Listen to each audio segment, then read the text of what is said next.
They are, however, worth a very large amount of experience. Very nice. Okay, let's go through here. Oh. Oh, whoa, whoa, what was that? Hold on a second. Let me stop and restart the recording. Okay, that seems to have fixed it. There is one more new enemy around here I'd like to show you. It'd be great if I could find a group of 2 of them. And of course, it's not this guy.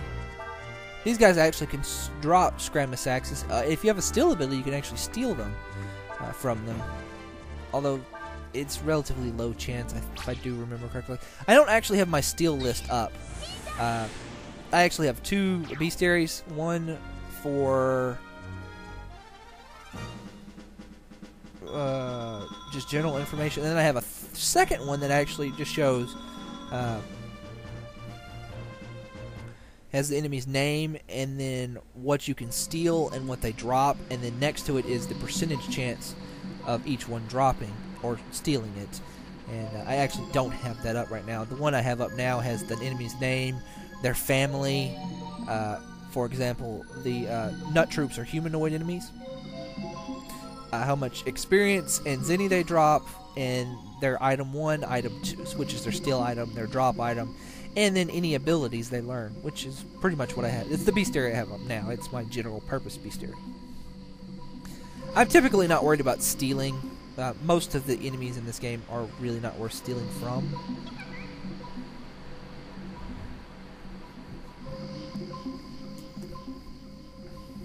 Definitely not worth stealing from. There's a few, but definitely not worth stealing from, at least until you get to the end of the game.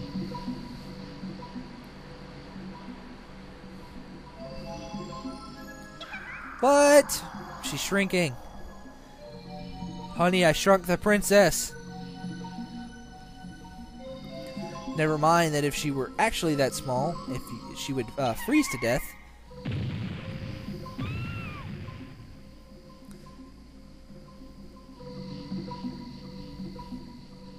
Yeah, I read that somewhere a long time ago about Honey, I Shrunk the Kids. That if you were to invent a shrink ray and then actually shrink a person down that small, they would actually freeze to death because their bodies couldn't keep them warm or something.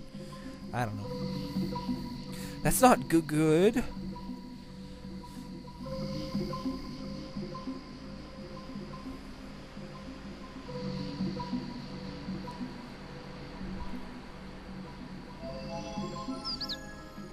It's gotten so big. Oh, look, a birdie. Isn't it cute? Oh, look at the cute birdie. I would actually love to show you the other new enemy here. There's actually 2 new enemies. Let's see if I can't get... Ugh. Something in my throat.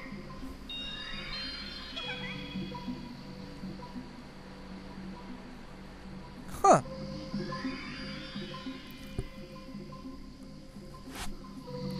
Fairies.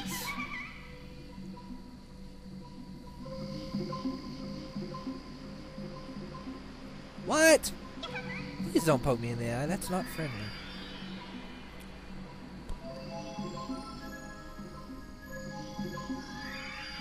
Sias doesn't seem to be able to see us. See them.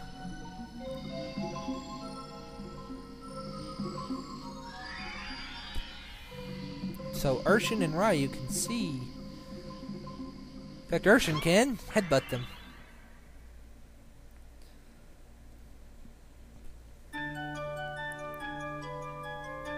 Yeah, Ryu does have a dragon's eye. Well, if Ryu can see them because of his dragon's eye, how can Urshan?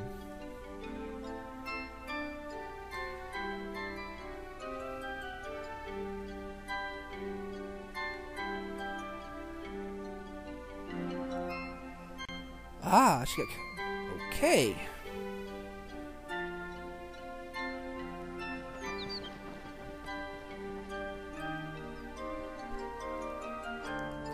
to feed her babies, maybe? Is Nina going to be baby bird food?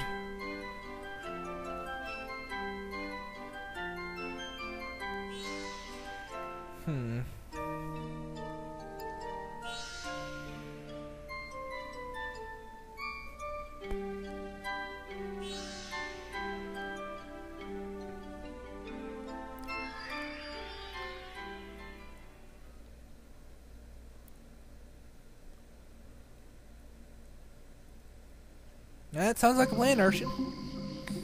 Alright, first thing you want to do is jump this way and come over here and grab this bag. And I totally did not see what that was. I want to say that was a protein. Let's see, protein. I think that was a protein. Oh, it might have been a magic shard. By the way I typically dole these out is Power Foods, Ryu, Fish Heads, Nina, Swallow Eyes, Nina. You could also give them to Cray if you want, but I typically give them to Nina. I like to leave Cray as a low speed due to the fact that if I throw him up front, I can kind of sort of ensure that my any combos I try and make don't get interrupted by medium speed enemies. Proteins I give to Nina. Well, I either give it to Nina or just whoever has the lowest defense. Life shards go to Nina. Magic shards go to Ryu.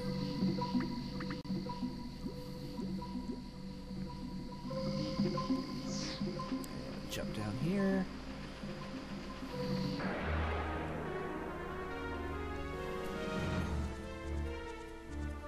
Oh, hey, there's the other new enemy. This is a wood. Woods are, or wide, or however you want to pronounce that, are interesting because they actually can turn into a new enemy. If you cast a fire spell on them, they will catch on fire and turn into a firewood. Actually, I recommend you don't. I recommend you do that, except for the first time you do it. First time you face one, because there's actually a master later on that the skills that she gives you are based on the number of unique enemies you fought. So you want to at least kill one wood to get credit for it. They actually can teach you Feign Swing, which is, of course, useless. Sure, kill! Anyway, that's Shining Blade. As you can see, it is definitely a boss killing skill. It's very nice.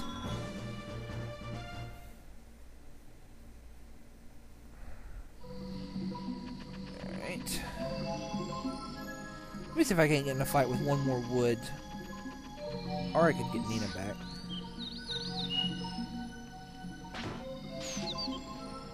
Haha!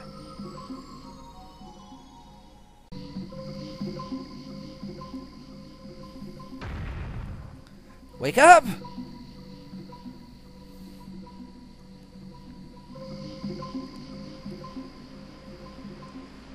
That's right, Nina. You're teeny tiny. Little baby bird lady. Sorry, I was trying to impersonate the heavy there.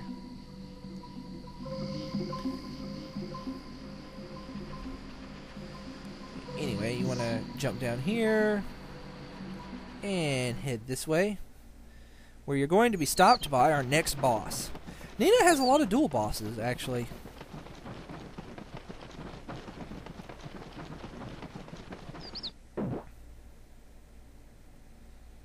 A caterpillar? Actually, the bird is not trying to eat Nina. It thinks that... Yes, exactly.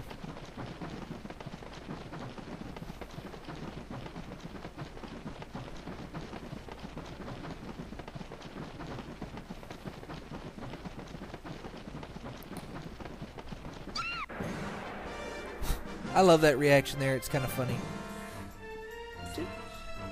While overall, I really rank this game as sort of like story-wise inferior to Breath of Fire 3, and I don't really know why. It just doesn't. If you asked me to explain it to you, I couldn't. But this game definitely has lots of little moments like that. But anyway, to defeat this boss, what you want to do is defend.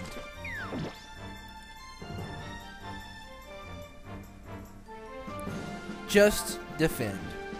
You actually can defeat the boss, but you get a better reward if you just defend.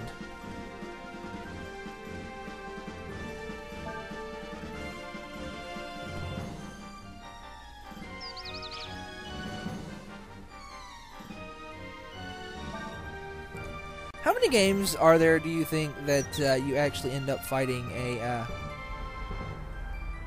Hold on one second. My recording seems to be going, like, haywire, like, all of a sudden.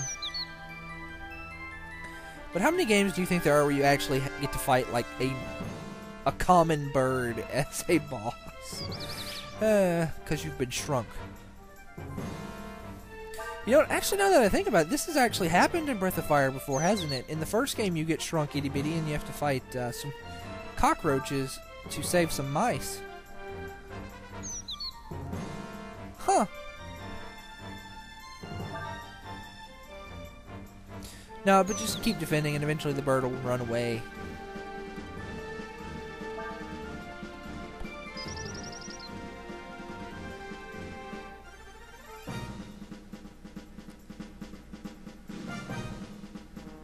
And if you let the bird run away, you get a bamboo rod for free. Yes. If you actually fight the bird, you do get some experience for fighting the bird, but he only drops a wooden rod. So, honestly, I think that going for getting the free bamboo rod is much preferable to getting another wooden rod and some easily replaceable experience.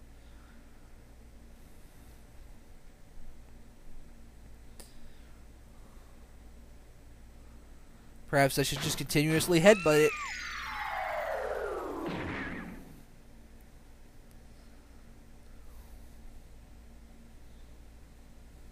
Thank you, Captain Obvious.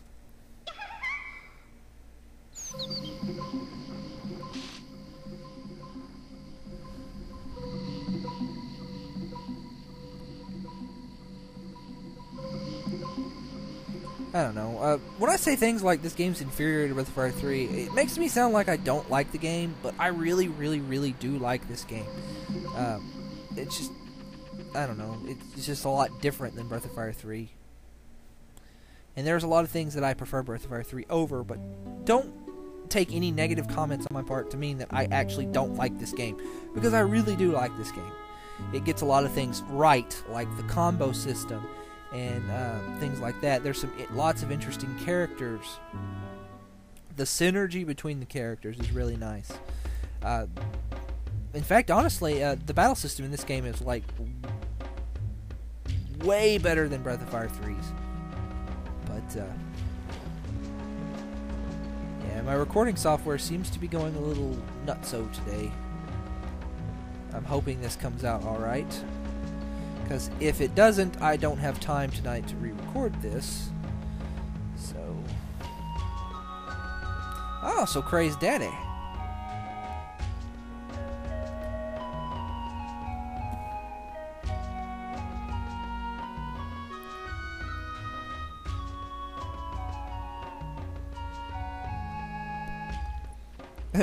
It's funny, because they're like the only ones who are thinking like that.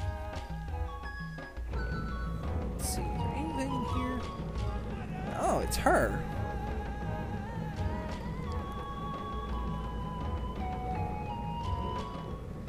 Maybe you can get some stuff in if you want.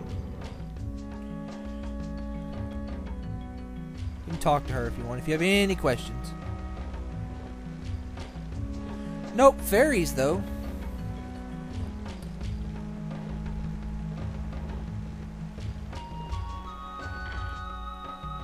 Had Breath of Fire 2 flashbacks. Anyway, if you come in here and you talk to... Is it this guy? Is he a weapon merchant? No. Anyway, that's an innkeeper right there, and this, of course... we plan to take over the world! The world of business! Anyway, buy a spiked rod here. Get a ranger garb. Which is why I didn't buy the, oh, shoot. Earlier I didn't buy... the cuirass earlier, because you get the ranger garb here. So yeah. And that resists fire is actually going to come in fairly handy a little bit later. Not right now, but a little later.